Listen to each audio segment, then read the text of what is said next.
नमस्कार, सभी का स्वागत है आपके अपने यूट्यूब चैनल ब्राइट फ्यूचर पर। दोस्तों, सीईटी के एग्ज़ाम के हम साइंस के जितने भी प्रश्न थे, उनका सॉल्यूशन करते हुए चल रहे हैं। आज का अंतिम पेपर जो कि 8 जनवरी 2023 की शाम की शिफ्ट को हुआ है।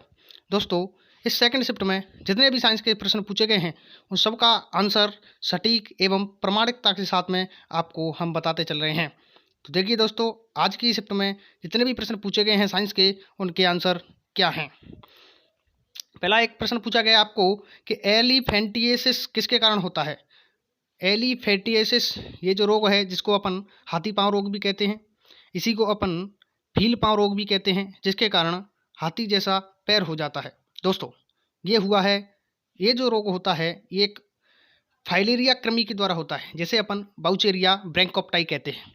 बाउचेरिया ब्रैंकोप्टाई नामक कृमि के द्वारा ये होता है, जिसे फाइलेरिया कृमि भी कहते हैं। तो इसका सही एवं सटीक आंसर होगा ऑप्शन नंबर सी, फाइलेरिया कृमि।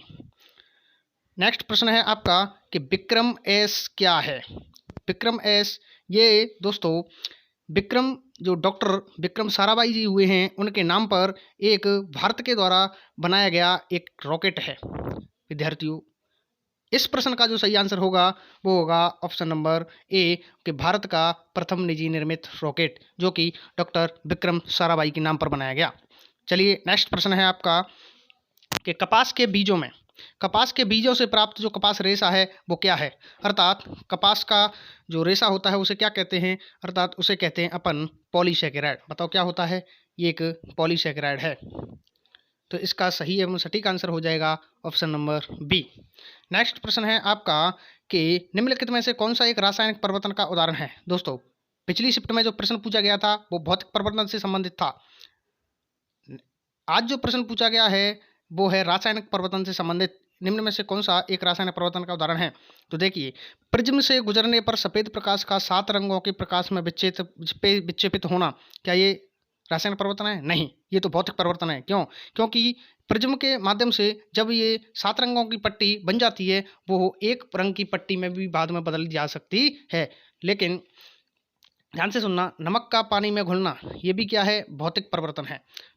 गीली मिट्टी का दीपक सूखने पर भंगुर हो जाता है, ये भी एक भौतिक परिवर्तन है। लेकिन ऑप्शन नंबर सी को देखिए कि पकाए जाने पर सब्जी का नरम हो जाना। बताओ, सब्जी एक बार पक जाती है तो क्या उसे फिर अपन कच्ची सब्जी में परिवर्तित कर सकते हैं? नहीं। तो ये जो प्रश्न होगा, इस क्वेश्चन का सही आंसर होगा ऑप्शन नंबर सी। नेक्स्ट प्रश्न है आपका कि बौना ग्रह सीरीज किसके मध्य स्थित है। दोस्तों, सौरमंडल में 3 बौने ग्रह हैं।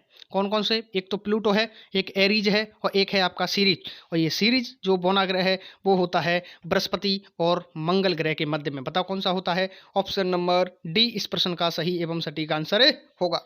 नेक्स्ट प्रश्न है आपका कि पृथ्वी की सतह से भूस्तर उपग्रह की ऊंचाई कितनी है। तो पृथ्वी की सतह से भूस्तर जो उपग्रह हैं, उनकी ऊंचाई है 36,000 किलोमीटर। हाँ, कितनी? 36,000 किलोमीटर। तो 36,000 कौन से ऑप्शन में है? Option number b. Option number b इसका सही एवं सटीक आंसर होगा। चलिए, नेक्स्ट प्रश्न है आपका कि निम्नलिखित में से कौन सा ग्लोबल वार्मिंग भूतापीय भूमंडलीय तापन का प्रमुख कारण है। दोस्तों, जितनी भी ग्रीन हाउस गैसें हैं वो भूमंडलीय तापन अर्थात ग्लोबल वार्मिंग का कारण बनती हैं।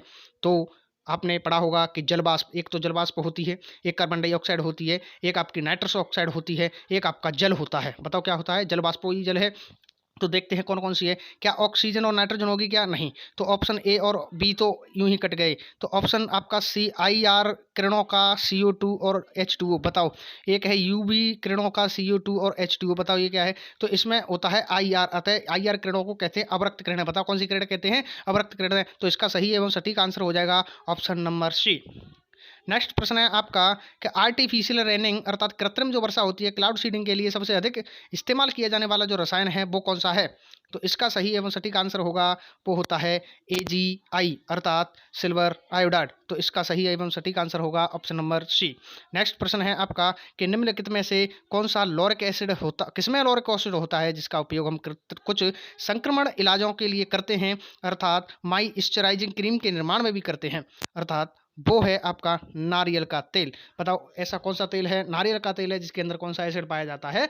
लॉरिक एसिड पाया जाता है। तो ये थे आज की परीक्षा में पूछे गए, सीईटी की एग्जाम में ग्रेजुएशन लेवल की में जितने भी साइंस के प्रश्न पूछे गए थे उनके सही एवं सटीक आंसर। आशा करता हूँ ये वीडियो आपको पसंद आई होगी, और वीडियो यदि पसंद आई है तो वीडियो को लाइक करें और शेयर करें और अपने चैनल को सब्सक्राइब कर लें।